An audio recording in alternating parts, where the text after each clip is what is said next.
On connaît tous cette histoire, pas vrai? Chaque année, on se fixe les mêmes objectifs sans jamais les atteindre. C'est une frustration que beaucoup de gens partagent. Mais voilà, et si la différence entre stagner et réussir de manière extraordinaire, eh bien si ça ne tenait pas à un grand secret, mais plutôt à un système puissant. C'est exactement ça qu'on va décortiquer ensemble. Alors, la question est posée. Et la réponse, franchement, ce n'est pas que c'est un échec personnel, pas du tout. Le plus souvent, le problème, c'est juste une faille dans la méthode, dans l'approche qu'on utilise. En fait, c'est juste qu'on ignore une méthode qui, pourtant, elle, fait toute la différence. Donc, en réalité, il n'y a pas de formule magique, faut pas rêver. La clé, c'est un système complet. C'est une série de 10 étapes qui dépendent les unes des autres. Et c'est là qu'est le piège. Si on en saute ne serait-ce qu'une seule, eh bien on est presque certain d'échouer. Tout est lié. Alors, voilà un peu le plan pour la suite. On va regarder ça en 5 grandes parties pour bien construire ce système. D'abord, on va parler de la règle de la montagne unique. Ensuite, la confiance et la clarté. Troisième point, le moteur de l'action. Après, comment tirer parti de son environnement. Et on terminera avec ce qu'on appelle les forces invisibles. C'est parti ? Allez, on attaque direct avec la première partie, la règle de la montagne unique. Et on va commencer par l'erreur la plus classique, celle que quasiment tout le monde fait. Voilà le scénario classique. Imaginez, on a 4 montagnes à grimper en même temps. La première, c'est obtenir un diplôme. La deuxième, lancer son business. La troisième, apprendre une nouvelle langue. Et la quatrième, avoir le corps de ses rêves. Le problème, si on essaye de grimper les 4 en même temps, c'est juste impossible. On fait quelques pas sur une, puis on est fatigué, on redescend, on passe à l'autre. Bref, on s'éparpille complètement et au final, on arrive au sommet d'aucune. C'est la recette parfaite pour l'échec. La solution, elle est radicale mais simple. Il faut choisir une seule montagne, un seul objectif, et on met toute son énergie dessus. Ça veut dire quoi? Ça veut dire qu'il faut accepter de mettre les autres projets de côté, temporairement. C'est un renoncement, oui, mais c'est la seule et unique façon de vraiment atteindre un sommet. Une fois que c'est fait, on passe au suivant. Ok, passons à la deuxième partie, confiance et clarté. Une fois qu'on a choisi notre montagne, notre objectif unique, il faut maintenant se forger le mental. Un mental qui va rendre la réussite, inévitable. C'est le plan mental. Alors ça peut sembler un peu fou, mais le truc, c'est de développer une confiance en soi qui est presque délirante. Prenez des gens comme Conor McGregor. Quand il dit « si je voulais aller en NBA, je serais en NBA », il y croit à fond. C'est cette conviction absolue, cette certitude qu'on va y arriver, même quand rien ne va. C'est ça qui transforme quelqu'un en une force inarrêtable. Et le secret pour construire cette confiance, c'est la visualisation. C'est tout simple. Il faut s'imaginer vraiment avoir déjà atteint son but. Parce que, soyons logiques, si on n'arrive même pas à se voir réussir dans sa tête, comment est-ce qu'on pourrait y arriver dans la vraie vie? C'est impossible. Le fait de rendre l'objectif réel dans son esprit, c'est la toute première étape pour le rendre réel tout court. Mais attention, la confiance et la vision, ça ne suffit pas. Il faut de la clarté. L'anecdote de cet ami qui voulait lancer sa marque de montres est parfaite pour ça. Il avait une vision incroyable. 2 ans plus tard, rien n'avait bougé. Toujours la même vision, mais 0 plan d'action. C'est pour ça qu'il faut mettre ses lunettes. Ça veut dire quoi? Ça veut dire définir sa vision à long terme, lister absolument toutes les actions pour y arriver, et ensuite, pourquoi pas avec un outil comme ChatGPT, transformer ça en une liste de tâches pour chaque jour. C'est cette clarté quotidienne qui fait toute la différence. Bon, maintenant on a l'objectif. On a la confiance, on a le plan. Il nous manque un truc essentiel, le moteur. Le carburant pour avancer chaque jour.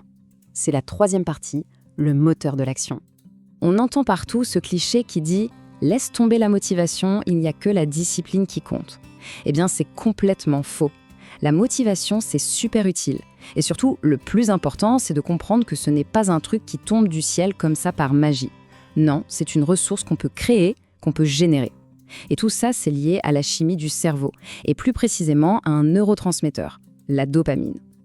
Alors, comment on fait pour booster cette fameuse dopamine et donc notre motivation? C'est assez simple en fait, il y a 4 leviers principaux. 1. Un sommeil de qualité, c'est la base. 2. Une alimentation saine, en évitant le sucre qui flingue nos niveaux d'énergie. 3. De l'exercice régulier. Et 4, et c'est peut-être le plus dur aujourd'hui, éliminer la surstimulation, c'est-à-dire moins de réseaux sociaux, de jeux vidéo, etc. Ces 4 habitudes, ce sont des vraies sources d'énergie pour attaquer les choses difficiles. Et pour la discipline, c'est pareil. Il y a une explication scientifique et elle est fascinante.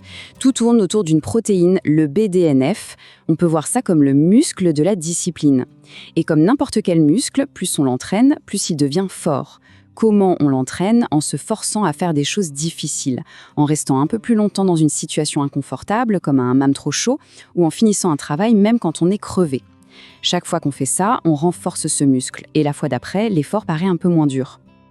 Ok, passons à la 4e partie.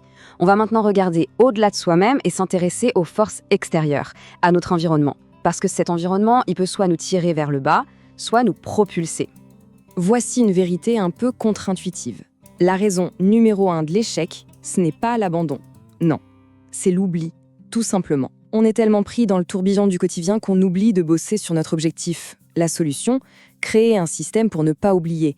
Ça peut être un truc tout bête, comme une alarme sur son téléphone qui sonne tous les jours à la même heure et qui nous rappelle de passer à l'action. L'autre élément crucial de l'environnement, c'est l'entourage. L'impact est juste énorme. L'exemple de la randonnée est parfait. Quand on marche avec sa mère, on a l'impression d'aller vite, on est le point de référence. Mais si on fait la même randonnée avec des soldats d'élite, tout d'un coup, on est à la traîne et nos propres limites sont pulvérisées. On se pousse à un niveau qu'on n'imaginait même pas. La leçon est simple. S'entourer de gens plus performants que soi, ça change complètement la donne. Et puis, il y a un levier un peu plus vicieux mais terriblement efficace, utiliser le pouvoir de la honte. La peur d'avoir honte est une des émotions les plus fortes. Au lieu de la subir, on peut s'en servir. Comment? En prenant un engagement public. Par exemple, parier avec un ami qu'on va obtenir un 20 sur 20 à un examen. Même si l'enjeu est juste un McDo, la peur de perdre la face, de ne pas tenir sa parole, peut créer une pression tellement forte qu'on va se démener comme jamais pour y arriver. On arrive à la dernière partie, la 5e, on va parler des forces invisibles. C'est peut-être le plus important. Ce sont les moteurs les plus profonds, ceux qui, quand on les trouve, rendent le succès presque inévitable. Pour illustrer ça, il y a une métaphore géniale, celle du pont. Imaginez la scène, un pont de singe super fragile qui balance au-dessus d'un immense ravin. De l'autre côté, il y a une mallette avec 1 milliard de dollars. La question est-ce qu'on traverse pour aller la chercher? La réponse est probablement oui, mais avec une peur bleue, en tremblant à chaque pas, n'est-ce pas? Ok, maintenant on garde le même pont, le même ravin, mais de l'autre côté, il n'y a pas d'argent. Il y a une personne qu'on aime plus que tout au monde et sa vie est en danger. Est-ce qu'on traverse? Vous voyez la différence? Dans le deuxième cas, on n'hésite pas une seule seconde. La peur, elle disparaît. On ne pense même plus au pont qui craque. On court. Et voilà toute la leçon. Quand on a un pourquoi qui est plus grand que soi, une raison d'agir qui vient des tripes, les obstacles deviennent secondaires, presque insignifiants. La peur s'efface. Et on arrive à la toute dernière clé, la 10e. C'est un peu le niveau ultime, la maîtrise de ses émotions. C'est cette capacité à ne pas se laisser submerger, que ce soit par le doute, la frustration ou même par un excès de confiance. C'est vraiment ça au final qui fait la différence entre ceux qui réussissent et ceux qui échouent sur le long terme. Parce que c'est cette maîtrise qui permet d'appliquer correctement tout ce qu'on vient de voir. Voilà, les 10 clés sont sur la table. La question maintenant, ce n'est plus de savoir comment faire, on a la méthode. La vraie question, c'est de choisir. Alors, quelle est cette montagne? Cette unique montagne qui mérite qu'on y consacre toute son énergie dès aujourd'hui.